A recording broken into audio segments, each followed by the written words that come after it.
na napakasakit naman itong balita. Na ang gobyerno ni BBM walang ginagawa, puro korupsyon, puro kalokohan, daming krimen, pero nakakapagbayad ng utang 2 trilyon. Ano nangyayari na sa Pilipinas?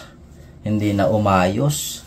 Dati-dati yung dating administrasyon, utang lang ng utang, hindi nakapagbayad. Yun ang napakaganda na pamamahala sa ating gobyerno. Yung utang ka ng utang, hindi mo alam kung saan napunta yung pera, tapos di ka pa nakakapagbayad. Samantalang to walang ginagawa, corrupt daw, pero nakakapagbayad ng utang. Oh, nakakalungkot na yung nangyayari sa Pilipinas.